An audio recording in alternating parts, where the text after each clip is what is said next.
जो हो सके तो वह तशना उन्हें परख लेना, बड़े तपाक से मिलते हैं दिल में छल वाले। क्या इन्हीं बेकार चीजों में वो दाना ढूंढ लेता है, नगर के ढेर से मुफलिस खजाना ढूंढ लेता है।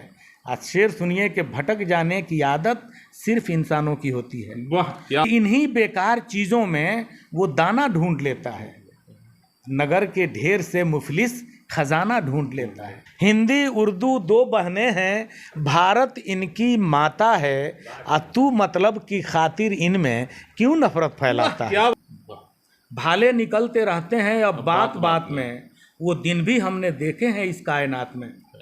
भाले निकलते रहते हैं अब बात बात में, वो दिन भी हमने देखे हैं इस कायनात में। महंगाई की मार से सबके सब बेहाल, चूल्हा चौका रो पड़े ऐसा आया काल। न मुझसे पूछिए क्या क्या चुरा के लाया हूँ, मैं जो भी लाया हूँ अच्छा चुरा के लाया हूँ। अच्छा चुरा वो इतना खुद गरज है, पाई पाई छीन लेता है, जी। मेरे बच्चों के हाथों से मिठाई छीन लेता है। क्या बात। आदमी को साहिबे ईमान होना चाहिए, और हिंदू मुस्लिम सिख ईसाई बाद में बनिए जनाब, वाह सबसे पहले आपको इंसान होना चाहिए। क्या बात है। नमस्कार, आज एक बार पुनः मैं हाजिर हुआ हूँ उर्दू हिंदी और भोजपुरी के एक बहुत मशहूर शायर नियाजुद्दीन तशना, इनके साथ मैं उपस्थित हूँ। नियाजुद्दीन तशना साहब जो है बिहार, उत्तर प्रदेश, झारखंड, बंगाल और पड़ोसी देश नेपाल में विभिन्न कार्यक्रम इनके द्वारा किए गए हैं। अनेकों मुशायरे, कवि सम्मेलन में इनके द्वारा मंच से अपनी रचनाओं की प्रस्तुति की जाती है, जिस पे बहुत सारी तालियां इन्हें प्राप्त होती हैं, अनेकों पुरस्कार इन्हें मिले हैं। आज नियाजुद्दीन भाई मेरे साथ मौजूद हैं और इनसे तमाम बिंदुओं पर चर्चा होगी और इनकी कुछ रचना उर्दू, हिंदी, भोजपुरी तमाम रचनाओं को विभिन्न भाषाओं में मैं प्रयास करूंगा कि आप सबों तक पहुंचाऊं।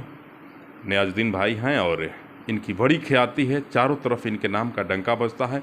बहुत दिनों से आप ही तमाम दर्शकों के बीच से एक स्वर निकल के आ रही थी कि आप एक बार नियाजुद्दीन तशना साहब से मिलिए और उनकी रचनाओं से हम सबों को रूबरू कराइए। आप ही लोगों के आदेशों का पालन करते हुए मैं आज नियाजुद्दीन तशना साहब के दरवाजे पर हाजिर हूं और मेरे साथ हुए मौजूद हैं।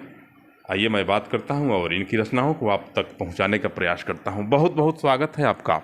बहुत बहुत शुक्रिया शंभू जी, आप मेरे गरीब खाने पर तशरीफ़ लाए और मुझको शरफुद्दीन भाई ने बताया कि शंभू जी आपसे मिलना चाहते हैं, साहित्य से संबंधित कुछ आपसे बात करेंगे जी। तो बड़ी खुशी हुई मुझको, और मैं भी पलकें बिछाए हुए था कि शंभू जी से मुलाकात हो और कुछ हालात हाजरा पर मबनी जो मेरी रचनाएं हैं, शायरी है, उसको मैं आप लोगों तक इसी मुस्कुराहट को देखने के लिए और सुनने के लिए संभवतः आप सभी लालायित थे। आप देख सकते हैं इनके चेहरे पर, यह मेरी पहली मुलाकात है और जिस ढंग से मुझसे पेश आ रहे हैं, जितनी अच्छी मुस्कुराने की अदा है इनकी, शायद इसी अदा पे आप सभी इसी अदा के कायल हैं और हमको ज़बरदस्ती यहाँ भेजे हैं। सबसे पहला तो सवाल है आपसे तशना साहब कि आपके नाम के साथ तशना क्यों जुड़ा है? जी, तशना का मतलब होता है प्यासा। उसके लिए संस्कृत में शब्द है तृष्णा। तो ये उसी से, चूँकि संस्कृत और फारसी ये दोनों भाषाएं जो है ना वो एक ही ग्रुप की भाषाएं हैं। तो उस तशना का मतलब होता है प्यासा। और आदमी के जीवन में, आदमी की ज़िंदगी में अगर प्यास बरकरार रहे, तशना हमेशा आदमी तशना रहे, तो वो बहुत दूर तक की मंजिल को हासिल कर सकता है। किस प्यास की बात करते हैं आप? ये प्यास किसी तरह के प्यास की बात हो सकती है। ये दुनियावी प्यास भी हो सकती है, आध्यात्मिक प्यास भी हो सकती है। ये जब तक बरकरार है तब तक आप कुछ भी हासिल कर सकते हैं, और जिस दिन प्यास बुझ गई, आपकी तशना लबी ख़त्म हो गई, तो फिर आप कुछ नहीं कर पाएंगे। बहुत लोग, हजारों लोग आपके बारे में कह रहे हैं कि आप एक बार उनके पास जाइए, उनके पास जाइए। किस प्रकार की रचना आप मंच से प्रस्तुत करते हैं? लोग मुझे एकदम बेचैन करके रख दिए थे कि एक बार तशना साहब से आप जरूर मिले। किस प्रकार की रचनाएं होती हैं और कहाँ कहाँ अब तक आप मंच साझा कर चुके हैं? देखिए, मंच तो बहुत हमने साझा किया है। बिहार में तो बहुत ज़िलों में आदमी गया है, पटना गया है, और मैं कलकत्ता तक गया हूँ, और उड़ीसा में गया हूँ, कटक गया हूँ, और रावण किला गया हूँ। और कलकत्ता में मुझको एक प्रोग्राम के लिए कमरहट्टी में बुलाया गया था निज़ामत करने के लिए। मैं निज़ामत भी करता हूँ। उसमें वो इमरान प्रतापगढ़ी को पढ़वाना था, वही उसके चीफ गेस्ट थे, चीफ शायर भी थे, और मैंने वहाँ निज़ामत की थी। और मैंने उर्दू भाषा के बारे में बताया था कि ये भाषा खालिस हिंदुस्तानी भाषा है, और इसको हिंदू मुसलमान दोनों ने मिलकर बनाया है। और वो मेरी 5-7 मिनट की मेरी उद्घोषणा थी, जिसके दूसरे दिन कलकत्ता के तमाम अखबारों ने छापा और उसी को सुर्खी बनाया। तो मैं कलकत्ता भी गया हूँ, और यूपी में अक्सर व बेशतर हम लोग जाते रहते हैं, दिल्ली तक आदमी जाता है। तालीम कहाँ तक हुई आप? तालीम मेरी एमए है, उर्दू से मैंने एमए किया है। कहाँ से? एमए किया है मैंने टीपी कॉलेज मधेपुरा से। जी। भाषा से जुड़े रहे सर? हाँ बिल्कुल, भाषा से जुड़े रहे, हिंदी उर्दू बराबर हम लोग से। आप पेशे से एक शिक्षक हैं, और शिक्षक होने के बाद भी आपके द्वारा कई पुस्तकों की रचना की गई है, और आप मंच पे शेरो शायरी भी कर लेते हैं, राष्ट्रीय और अंतर्राष्ट्रीय मंचों पे भी आपका तशरीफ़ जाता है। कैसे समय मिल पाता है आपको? समय हम लोग देखिए, चूँकि रात में प्रोग्राम होता है, अक्सर प्रोग्राम रात में होता है, या मुशायरे जो होते हैं वो अक्सर शनिवार को होते हैं, शनिवार की रात में होते हैं, तो आदमी वक्त निकाल लेता है, चला जाता है। क्यों शनिवार की रात में ही अक्सर मुशायरों का आयोजन होता है? इसलिए कि लोग शनिवार की रात में अगर मुशायरा सुनते हैं तो रविवार को छुट्टी रहती है, आराम करने का पूरा मौका मिलता है। सबसे पहले आपकी कौन रचना रही जो बहुत लोगों को पसंद आया? देखिए, रचना तो वैसे मेरी सबसे पहली रचना थी। आप एक शायर का नाम सुने होंगे, मीर तकी मीर, बहुत बड़े शायर थे, गालिब मीर। अब नहीं रहे? हाँ, अब नहीं रहे, बहुत पहले के शायर थे। तो चूंकि उनसे मैं बहुत प्रभावित था, तो मेरी शायरी की शुरुआत मीर तकी मीर से ही मुतासिर होकर हुई थी। तो मैंने पहली गज़ल कही थी कि अश्क से दामन भिगोया था बहुत, ख्वाब में कल रात रोया था बहुत। क्या बात है। और किसने चादर खींच डाली दफतन, उलझनों से दूर सोया था बहुत। अब बला आई तो क्यों घबरा गया, ख्वाब में तू भी तो खोया था बहुत। और मुझ पे ही पत्थर गिरे क्यों कूबकू, एक पागल मैं ही गोया था बहुत। और खेत ही बंजर हो तो क्या फूल फल, बीज तो तशना ने बोया था बहुत। ये मेरी पहली गज़ल थी, और ये गज़ल मैंने 1988 में जमशेदपुर के मुशायरे में मैंने पढ़ी थी। जमशेद कितने पुरस्कार आपको मिल चुके हैं? पुरस्कार तो अनेकों मिले हैं, और चूंकि हम लोग पुरस्कार को बहुत अहमियत नहीं देते हैं। पुरस्कार मिल जाता है लेकिन आदमी उसके पीछे नहीं दौड़ता है, इसलिए न तो मैंने कभी उसकी काउंटिंग की, और न ही मेरे अंदर इसकी बहुत ललक हो कि मुझको ये पुरस्कार मिले, वो पुरस्कार मिले। एक सबसे ज्वलंत सवाल है तसना साहब आपसे कि वर्तमान की युवा पीढ़ी जो है साहित्य, शायरी, कविता, इन तमाम क्षेत्रों से कट रही है, युवाओं का रुझान इधर नहीं हो रहा है। अब आपके बाद मुझे लगता है कि आपके नज़र में कोई युवा नहीं होगा जो मुशायरा करे, तरन्नुम गाए, गज़ल गाए, कविता का पाठ करे। ऐसा क्यों हो रहा है? देखिए, आज का ये जो दौर है, हम लोग जिस दौर से गुजर रहे हैं, ये इसको मादी दौर कहा जाता है, मेटरलिस्टिक एज। यानी लोग पैसे के पीछे भाग रहे हैं। हमारे शागिर्द, हमारे स्टूडेंट, हमारे तालिब इल्म सब पैसे के पीछे भाग रहे हैं। हमारे गार्जियन हजरात भी चाहते हैं कि उनका बच्चा साहित्य की तरफ ना जाकर टेक्निकल एजुकेशन को हासिल करे। तो जब टेक्निकल एजुकेशन वो हासिल करेगा, साहित्य नहीं पढ़ेगा, तो फिर साहित्य में उसकी रुचि कहाँ से होगी? इसलिए उसकी रुचि नहीं है। हम लोग देखते हैं विद्यालयों में, बाकी सब्जेक्ट में वो ठीक है, भाषा उसकी बिल्कुल ही गायब है। न तो उर्दू उसकी अच्छी है, न तो हिंदी उसकी अच्छी है। मैं तो 9th क्लास के बच्चों को, कभी कभी मैं एडजस्टमेंट की घंटी में चला जाता हूँ, तो मैं 9th क्लास के बच्चों को क ख ग पढ़ाता हूँ, उनको मात्राएं पढ़ाता हूँ। उनको मात्रा नहीं मालूम है, उनको हर्ष इकार और दीर्घ इकार के फ़र्क को नहीं मालूम है, या हर्ष उकार और दीर्घ उकार का फ़र्क को नहीं जानता है। मैं ये बताता हूँ बच्चों को, मैं जाता हूँ तो कहता हूँ कि कम से कम मैं आया हूँ तो तुमको मात्राएं मैं बता दूँ, इसको जान लो। तो इस तरह की बातें हैं। वहाँ भी हिंदी के साथ भी यही है, अंग्रेजी के साथ भी यही मामला है। कोई गजल सुनाइए। गज़ल स्वर में संभव स्वर में तो मैं नहीं पढ़ता हूँ, लेकिन वो गज़ल जिसने मुझको शोहरत दी, जी जी, बिल्कुल हालात हाजरा पर मबनी, उस गज़ल को मैं चंद अशार में आपके सामने पेश करता हूँ। उसका मतलब है कि वो इतना खुद गरज है, पाई पाई छीन लेता है। वो इतना खुद गरज है, पाई पाई छीन लेता है, मेरे बच्चों के हाथों से मिठाई छीन लेता है। वो इतना खुद गरज है, पाई पाई छीन लेता है, मेरे बच्चों के हाथों से मिठाई छीन लेता है। और तज़मीन का शेर सुनिए कि अजब बेदर्द है, सारी कमाई छीन लेता है। अजब बेदर्द है, सारी कमाई छीन लेता है। अब बचा लाता हूँ डाकू से तो भाई छीन लेता है। बचा लाता हूँ डाकू से तो भाई छीन लेता है। और हालात हाजरा देखिए कि सुलगती धूप में जिसके लिए मैं घर बनाता हूँ, एक मजदूर के दर्द को मैं बयान कर रहा हूँ कि सुलगती धूप में जिसके लिए मैं घर बनाता हूँ, वही टूटी हुई मेरी चटाई छीन लेता है। क्या बात, वही टूटी हुई मेरी चटाई छीन लेता है। और मुझे बच्चा समझकर आंख दिखलाता है वो अक्सर, मुझे बच्चा समझकर आंख दिखलाता है वो अक्सर। ठिठुरती रात में मुझसे रजाई छीन लेता है। क्या बात है, ठिठुरती रात में मुझसे रजाई छीन लेता है। और ये मक्ते का शेर है, आखिरी शेर जिसको कहते हैं कि खुदा के कहर से डरिए, मुआफ़ी मांगिए उससे।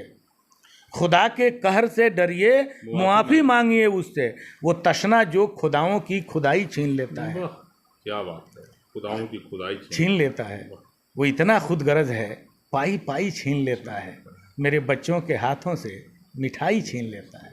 ये रचना मेरी थी जिसने मुझको शोहरत दी, मकबूलियत दी, और इसको बहुत लोगों ने पसंद किया। और मैं जहाँ भी गया लोगों ने फरमाइश करके इस गज़ल को ज़रूर सुना, और बहुत सारे लोगों की आंखों में तो आंसू आ गए इसको सुनकर। तो और कोई रचना अगर हो तो जरा। रचना तो बहुत है। मैं आपको देखिए, सबसे बड़ी खूबी है तसना साहब में कि स्व लिखित रचनाओं को पढ़ते हैं, अपने से लिखते हैं और पढ़ते हैं। देखिए, सब कुछ लिख के रखे हुए हैं। अन्य शायरों के पास आप जाएंगे तो कहीं से इधर से खींच के लाए, उधर से चुरा के लाए और मंच पे पढ़ के फिर स्टेज के पीछे कागज़ फेंक दिए। वो हालत इनकी नहीं है, लिखे हुए हैं, अपने लिखी हुई रचनाओं को पढ़ते हैं। आइए कुछ और सुनते हैं। बिल्कुल, मैं आपको वो रचनाएं मैं सुनाना चाहता हूँ, चार चार मिसरे, जो अक्सर मैं मुशायरों में पढ़ता हूँ और मैं उसी के लिए मशहूर भी हूँ। चार चार मिसरे मैं करके पढ़ता हूँ। चार मिसरे सुनिए कि आखरत के वास्ते सामान होना चाहिए, आखरत के वास्ते सामान होना चाहिए, आदमी को साहिबे ईमान होना चाहिए। वाह, क्या बात। आदमी को साहिबे ईमान होना चाहिए। और हिंदू मुस्लिम सिख ईसाई बाद में बनिए जनाब। वाह, क्या बात। हिंदू मुस्लिम सिख ईसाई बाद में बनिए जनाब, सबसे पहले आपको इंसान होना चाहिए। क्या बात है, सबसे पहले आपको इंसान होना चाहिए। चार मिसरे और सुनिए कि ख्यालों का हंसी गुलशन खिलाना हमको आता है, सितारे तोड़ के धरती पे लाना हमको आता है। और तुम अपने हाथ के पत्थर हमारे सर पे दे मारो, तुम अपने हाथ के पत्थर हमारे सर पे दे मारो, इन्हें भी जोड़ के एक घर बनाना हमको आता है। क्या बात। इन्हें भी जोड़ के एक घर बनाना हमको आता है। और ये भी चार मिसरे सुनिए कि इन्हीं बेकार चीज़ों में वो दाना ढूंढ लेता है। सुबह सुबह बच्चों को देखते होंगे, कुछ मैले कुचैले गरीब बच्चे कूड़ा बीनते हुए नजर आते हैं। ये रचना वहीं से शुरू होती है कि इन्हीं बेकार चीज़ों में वो दाना ढूंढ लेता है, नगर के ढेर से मुफलिस खजाना ढूंढ लेता है। इन्हीं बेकार चीज़ों में वो दाना ढूंढ लेता है, नगर के ढेर से मुफलिस खजाना ढूंढ लेता है। आज शेर सुनिए कि भटक जाने की आदत सिर्फ इंसानों की होती है। वाह, क्या बात। भटक जाने की आदत सिर्फ इंसानों की होती है। परिंदा शाम होते ही ठिकाना ढूंढ लेता है। क्या बात है, परिंदा शाम होते ही ठिकाना ढूंढ लेता है। आइए चार मिसरे मैं और आपको सुनाना चाहता हूँ। आपने बशीर बद्र का वो शेर सुना होगा कि तुझे हाथ भी न मिलाएंगे जो गले मिलोगे तपाक से, ये नए मिजाज का शहर है, जरा फासले से मिला करो। मैंने इसी ख्याल को पेश किया है, तो सुनिए 4 मिसरे सुनिए कि वफा शेयार भला कब हैं आजकल वाले, वफा शेयार भला कब हैं आजकल वाले, अब दिलों का हाल ना समझेंगे वो महल वाले। वफा शेयार भला कब हैं आजकल वाले, अब दिलों का हाल ना समझेंगे वो महल वाले। और शेर सुनिए कि जो हो सके तो वह तशना उन्हें परख लेना, जो हो सके तो वह तशना उन्हें परख लेना, बड़े तपाक से मिलते हैं दिल में छल वाले। क्या बात है, क्या बड़े बात है। तपाक से मिलते हैं दिल में छल वाले। आइए 4 मिसरे और मैं आपको देता हूँ कि इन मौसमी चिड़ियों के घराने नहीं आते, 2-4 अगर शाख पे दाने नहीं आते। इन मौसमी चिड़ियों के घराने नहीं आते, 2-4 अगर शाख पे दाने नहीं आते।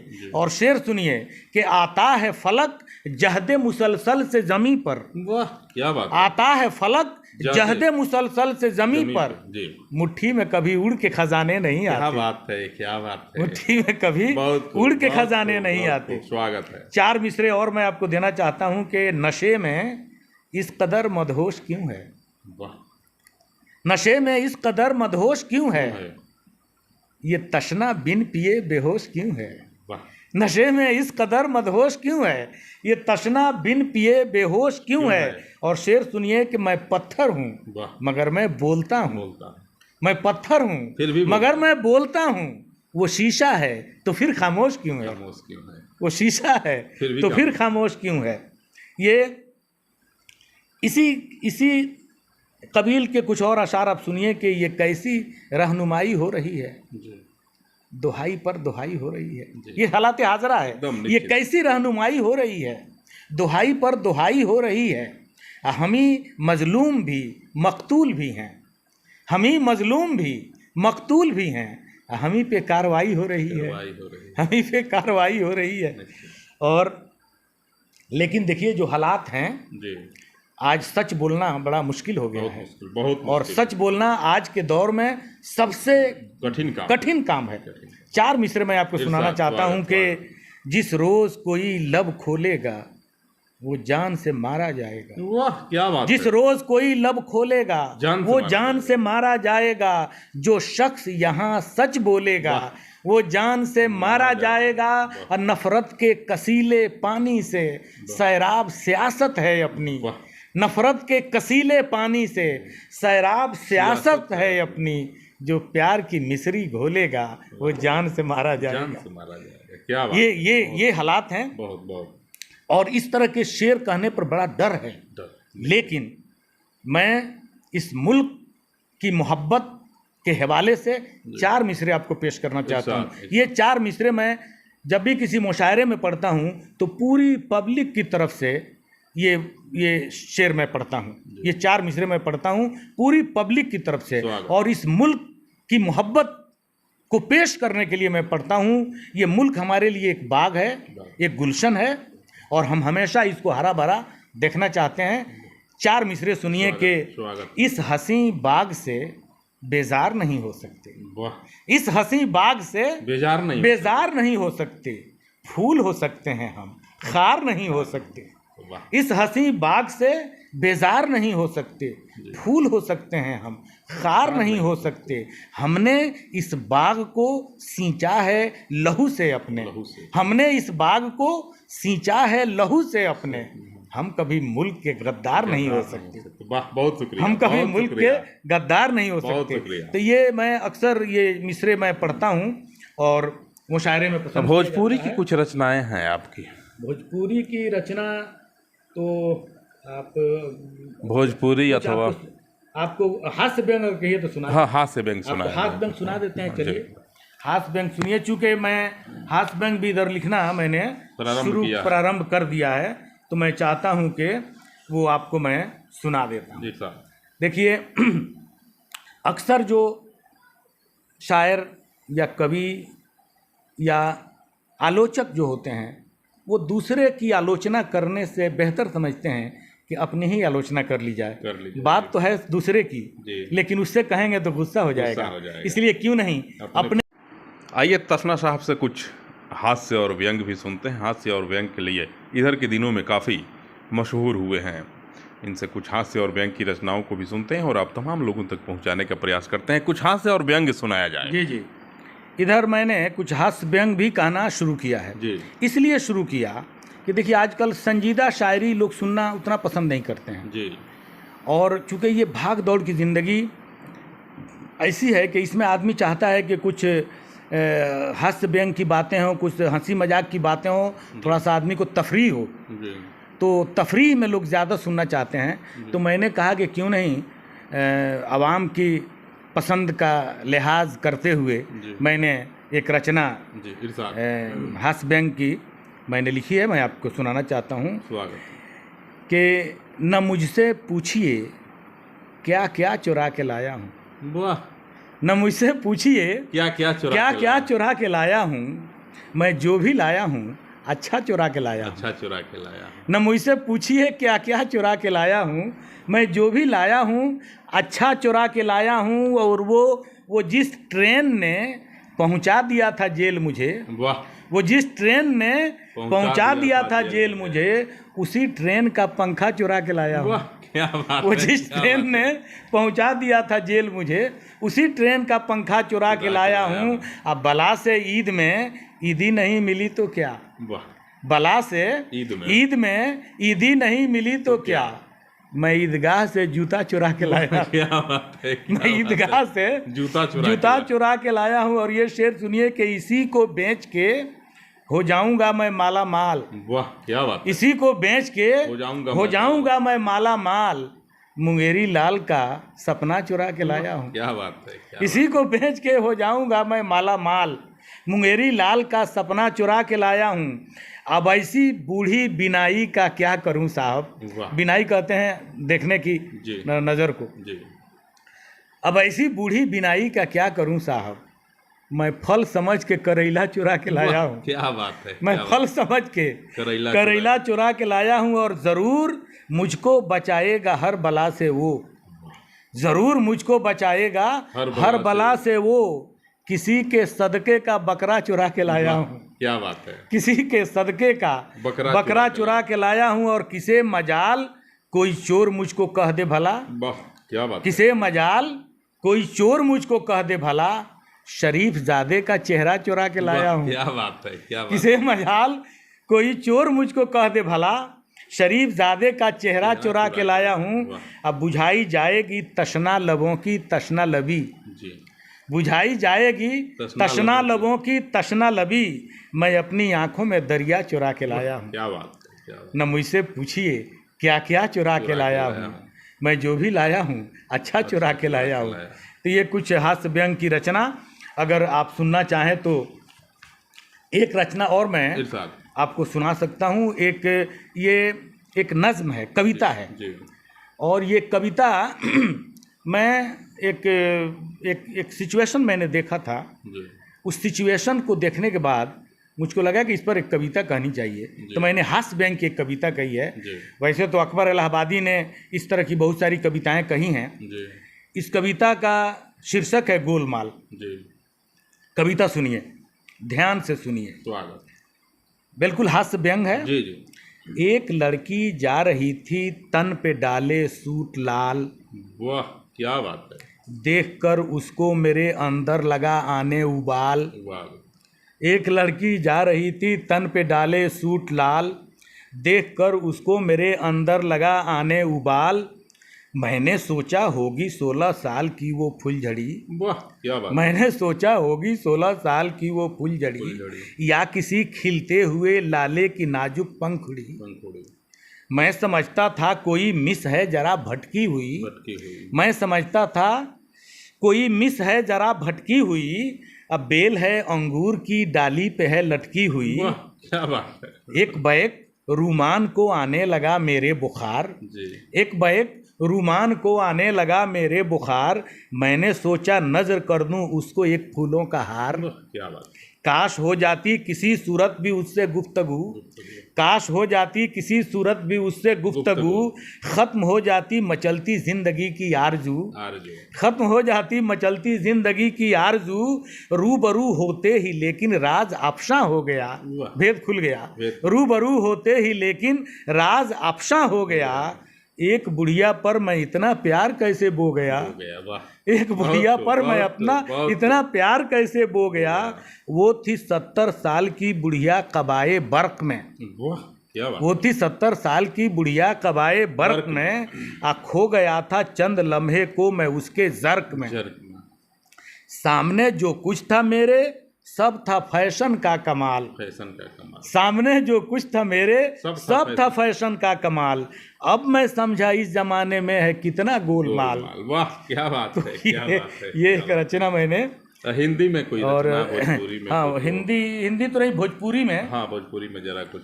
मैं आपको सुना सकता हूँ। वैसे मैंने दोहा कहा था, आपको एक दो दोहा सुनाता हूँ, फिर मैं भोजपुरी की एक रचना आपको सुना देता हूँ। दोहा भी मैंने, चूँकि मैं टीचर हूँ और मुझको पढ़ाना पड़ता है 10th क्लास में, जफ़र गोरखपुरी के दोहे, तो उसी से मैं प्रभावित हुआ। मैंने उसको समझा और उसके लाइन लेंथ को समझा, और समझने के बाद मैंने कुछ दोहे कहे, तो 2-4 दोहे मैं आपको सुना देता हूँ। दोहा सुनिए कि सुख के लम्हे 4 पल होते हैं अनमोल, सुख के लम्हे 4 पल होते हैं अनमोल, मिलते जो तशना कहीं हम भी लेते मोल, मिलते जो तशना कहीं हम भी लेते मोल। और ये सुनिए कि 2 पल जाकर बैठिए किन पेड़ों की छाँव, 2 पल जाकर बैठिए किन पेड़ों की छाँव, शहरों जैसे हो गए तशना सारे गांव, वाह क्या बात, शहरों जैसे हो गए तशना सारे गांव। और ये भी सुन लीजिए कि मतलब से सब यार हैं, मतलब से सब गैर, मतलब से सब यार हैं, मतलब से सब गैर, किससे रखिए दोस्ती किससे रखिए बैर। तो ये और सुन लीजिए, महंगाई पर सुन लीजिए कि पानी बिके दुकान में किसका कहें कसूर, किसका कहें कसूर, पानी बिके दुकान में किसका कहें कसूर, पानी खातिर देखना होगी जंग जरूर, जंग जरूर जी, पानी खातिर देखना होगी जंग जरूर। और ये दोहा भी सुन लीजिए कि महंगाई की मार से सबके सब बेहाल, महंगाई की मार से सबके सब बेहाल, चूल्हा चौका रो पड़े ऐसा आया काल, क्या बात, चूल्हा चौका रो पड़े ऐसा आया काल। और एक दोहा और सुन लीजिए कि हमदर्दी के वास्ते जाएं किसके पास, हमदर्दी के वास्ते जाएं किसके पास, जिंदा ऐसे लोग हैं जिंदा जैसे लाश। तो ये कुछ दोहे थे जो मैंने आपको सुनाए जफर भोजपुरी की कुछ रचनाओं, भोजपुरी की रचना आप चाहते हैं तो मैं भोजपुरी की भी, भोजपुरी के लिए भी आपको आप मशहूर हैं, एक रचना मैं सुना देता हूँ भोजपुरी की रचना। देखिए ये भोजपुरी की रचना मैंने गज़ल के फ्रेम में लिखी है, गज़ल के फ्रेम में लिखी है कि नेह के रसरी भरक गइल बा, नेह के रसरी भरक गइल बा, शीशा नियर दरक गइल बा, नेह के रसरी भरक गइल बा, शीशा नियर दरक गइल बा, आ देख के नीमन लोग के करनी, देख के नीमन लोग के करनी, बाउर लोग भी सनक गइल बा। क्या बात है, देख के नीमन लोग के करनी, बाउर लोग भी सनक गइल बा, आ जे बस्ती के हित रहे उ, जे बस्ती के हित रहे उ, आग लगा के सड़क गइल बा, जे बस्ती के हित रहे उ, आग लगा के सड़क गइल बा, आ गम के बोझ बा इतना भारी, गम के बोझ बा इतना भारी, मन के डाली चरक गइल बा, गम के बोझ बा इतना भारी, मन के डाली चरक गइल बा, आ जे भी सांच कहेला जग में, जे भी सांच कहेला जग में, लोग कहेला बहक गइल बा, वाह। लोग कहेला बहक गइल बा। आ केकर चरण पड़ल बा तिसना, जी केकर चरण ई रउए के ई समर्पित बा, ई एगो छंद की केकर चरण पड़ल बा तिसना, दुअरा आंगन महक गइल बा। वाह क्या बात, केकर चरण पड़ल बा तिसना, दुअरा आंगन महक गइल बा। तो ई कुछ हिंदी के भोजपुरी के रचना रहे। जी एगो लिखे के चाहत रहनी हम, एगो साथी हमार कहानी की तनी भोजपुरी में कुछ लिखी ना फगुआ के मौका से, जी तो कहानी के अच्छा रोकी, एगो लिखत तनी रचना, तो एगो रचना तो हम लिखले बानी, जी तो रउआ के सुना देता नहीं कि ई देखी ई वियोग रस में बा। जी एगो पत्नी चाहत या कि पति जी आ जैते घर पर, विरह रस में बा। तो सुन ली कि कब नयनन के जोत बढ़ईब, वाह कब नयनन के जोत बढ़ईब, फागुन आइल तू कब अइब। वाह क्या बात, कब नयनन के जोत बढ़ईब, फागुन आइल तू कब अइब। लीची आम में मंजर आइल, सरसों तीसी सब गदराइल। लीची आम में मंजर आइल, तीसी सरसों सब गदराइल। देख देख भंवरा ललचाइल, आ कहिया ले हमके ललचैब। फागुन आइल तू कब अइब। आ पवन झकोरी घर में आवे, रह रह के अचरा सरकावे। पवन झकोरी घर में आवे, रह रह के अचरा सरकावे। आ हरदम तोहरे याद दिलावे, आ घर में कहिया तू मुस्कैब। वाह क्या बात है, फागुन आइल तू कब अइब। आगे छंद सुनी कि छत पर बैठल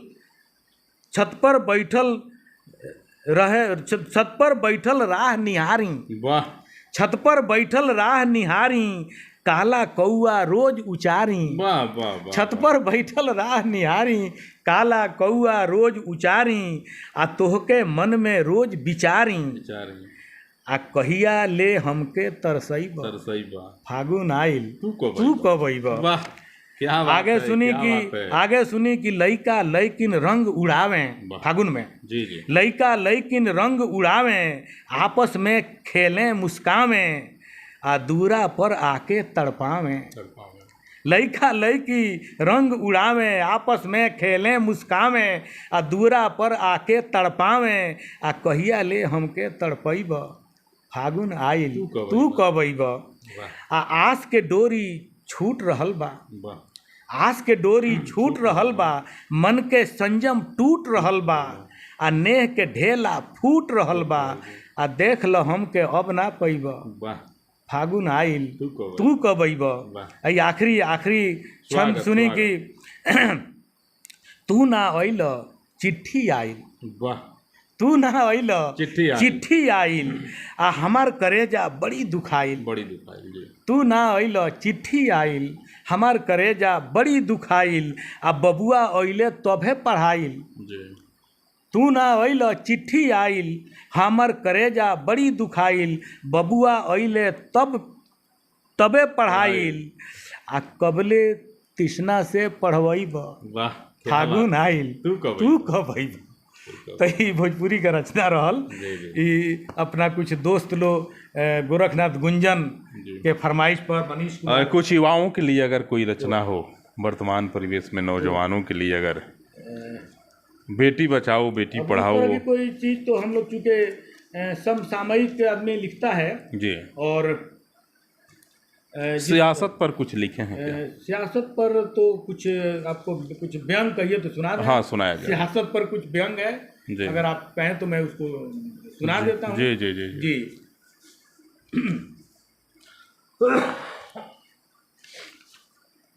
अच्छा एक चीज़ मैंने आपको नहीं सुनाया, मैं चाहता हूँ उसको। देखिए लॉकडाउन लगा था जी जी, तो लॉकडाउन में भी चूँकि शायर और कवि जो होता है वो हालात से बहुत प्रभावित होता है। जी जी। तो लॉकडाउन में मैंने कुछ रचनाएं कही थी। तो पहले ये 4 मिसरे सुनिए, जिसमें वो ट्रेन से कुछ लोग कट गए थे, रेलवे पटरी पकड़ के आ रहे थे। तो उसी पर ये रचना हुई है कि भाले निकलते रहते हैं अब बात बात में। भाले निकलते रहते हैं अब बात बात में, वो दिन भी हमने देखे हैं इस कायनात में। भाले निकलते रहते हैं अब बात बात में, वो दिन भी हमने देखे हैं इस कायनात में। और उनका कसूर कोई बताएगा हक पसंद, उनका कसूर कोई बताएगा हक पसंद, जो कट गए थे रेल की पटरी पे रात में। वाह क्या बात है, बहुत अच्छा। उनका कसूर कोई बताएगा हक पसंद, जो कट गए थे रेल की पटरी पे रात में। 4 मिसरे और सुनिए कि एक माँ जब बच्चों को खाना नहीं खिला पाती है, कई दिन हो जाते हैं, तो फिर वो क्या कदम उठाती है। 4 मिसरे सुनिए कि गम से महफूज जिंदगी कर ली, गम से महफूज जिंदगी कर ली, खत्म हर दिन की बेकली कर ली, जहर देकर तमाम बच्चों को फिर से एक माँ ने खुदकुशी कर ली, जहर देकर तमाम बच्चों को फिर से एक माँ ने खुदकुशी कर ली।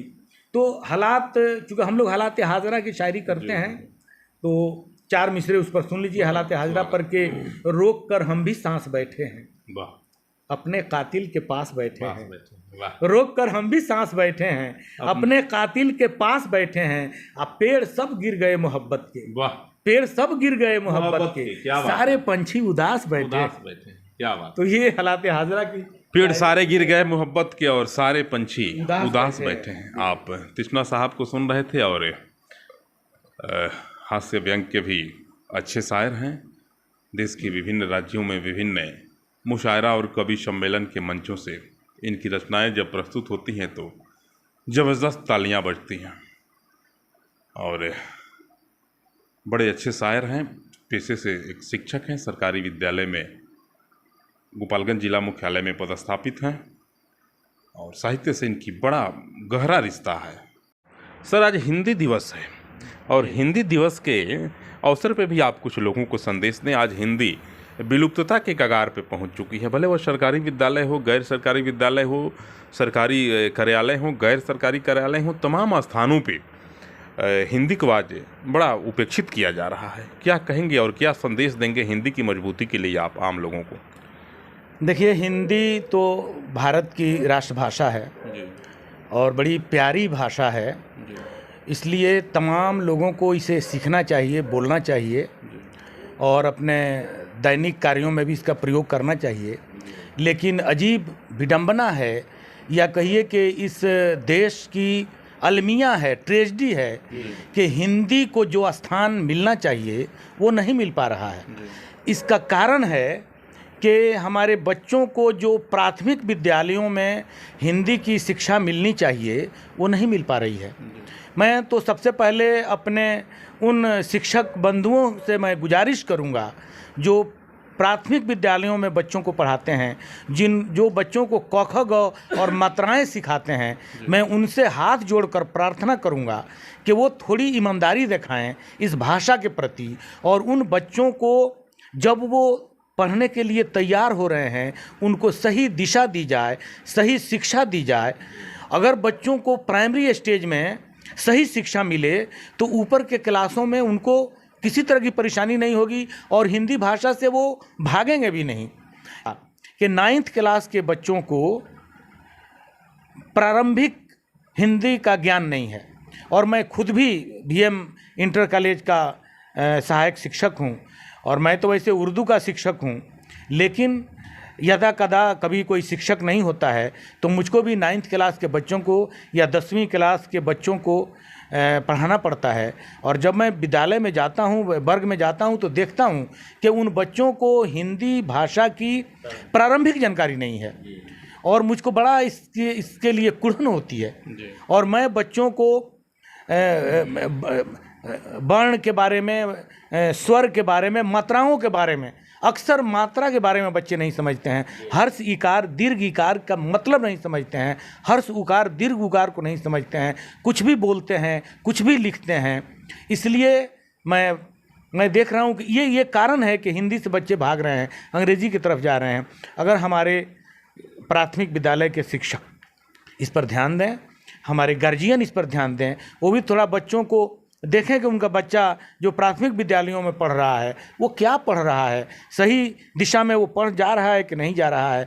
अगर इस पर ध्यान दिया जाए तो हिंदी कभी विलुप्त नहीं हो सकती है, वैसे भी हिंदी, क्या संदेश देंगे लोगों को हिंदी मैं तो दिवस? संदेश दूंगा कि हमारे जो गार्जियन हजरात हैं या हमारे जो प्राथमिक विद्यालय के शिक्षक हैं वो ईमानदारी से हिंदी पढ़ाएं और बच्चों को सही ज्ञान दें। हिंदी दिवस के अवसर पर कहा जाता है कि आप बड़ी सुंदर कविता करते हैं, तो दो चार पंक्ति कुछ हिंदी में कविता देखिए, सुनाएं। हिंदी जो है और उर्दू, ये दो भाषाएं हैं जो खालिस हिंदुस्तानी भाषाएं हैं। दोनों भाषाएं यहीं पैदा हुई हैं और दोनों की जननी एक ही है, सिर्फ लिपि का फ़र्क है, यानी स्क्रिप्ट का फ़र्क है, लिखने का फ़र्क है। अगर उसी को दाहिने से लिखते हैं तो वो उर्दू हो जाती है और बाएं से लिखते हैं तो हिंदी हो जाती है, वरना दोनों में कोई फ़र्क नहीं है। खालिस हिंदी और खालिस उर्दू में कोई फ़र्क नहीं है। इसलिए मैं कहता हूँ कि हिंदी उर्दू दो बहनें हैं, वाह क्या बात है, भारत इनकी माता है। हिंदी उर्दू दो बहनें हैं, भारत इनकी माता है।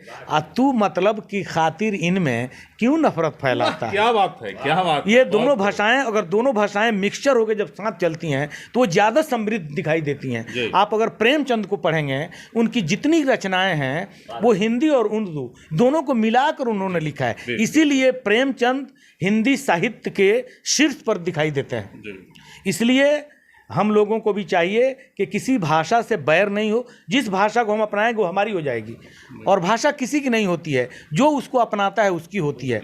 मैं तो उर्दू का शिक्षक रहा हूँ, उर्दू से मेरी पढ़ाई हुई है, लेकिन मैं हिंदी अच्छी तरह से पढ़ता हूँ, अच्छी तरह से जानता हूँ, बच्चों को भी पढ़ाता हूँ। मैं आपको बता दूँ, एक बार हम लोग और हमारे मिश्र जी एक हिंदी दिवस के मौके से एक कोचिंग में प्रोग्राम चल रहा था, मैं ही उसका मैं उद्घोषक था, और मैंने कुछ बोर्ड पर लिखा हुआ था, हिंदी का कुछ श्लोक लिखा हुआ था, जिसमें लिखा था कि फलां ने कहा कि, और की दीर्घिकार से लिखा हुआ था। तो मैंने कहा कि देखिए ऐसा नहीं होना चाहिए, इसको बयानिया की हम लोग कहते हैं, ये हर्षिकार से होता है। तो खैर बात आई गई हो गई। हमारे मिश्र जी पूर्व प्राचार्य महोदय उसकी अध्यक्षता कर रहे थे, तो वो जब आए माइक पर तो उन्होंने कहा कि इसमें जो ये बोर्ड जो लिखा हुआ है, हिंदी में जो उक्तियाँ लिखी हुई हैं, इसमें एक जगह और गलत है, और वो क्या गलत है ये मेराज साहब बताएंगे। तो मैं तो बड़ा धर्म संकट में पड़ गया, क्योंकि मैं तो भाई हिंदी का विद्यार्थी तो रहा नहीं हूँ, हम लोग राष्ट्रभाषा पढ़ते रहे हैं। लेकिन मैंने ध्यान से देखा तो मुझको महसूस हुआ कि इसमें एक जगह रविंद्रनाथ टैगोर लिखा हुआ है हर्षिकार से, जो कि दीर्घिकार से होना चाहिए, रविंद्रनाथ टैगोर होता है। तो मिश्र जी ने मेरी बड़ी प्रशंसा की और वहाँ बैठे हुए तमाम लोगों ने तालियों से मेरा स्वागत किया, और मैं समझिए कि मैं भी अपने को गौरवान्वित महसूस किया। मैं भी आपका इस्तकबाल करता हूं। और हिंदी दिवस के अवसर पर मेराज साहब को भी आप सुन रहे थे, इनकी बहुत सारी रचना, गज़ल, कविता सब कुछ सुने।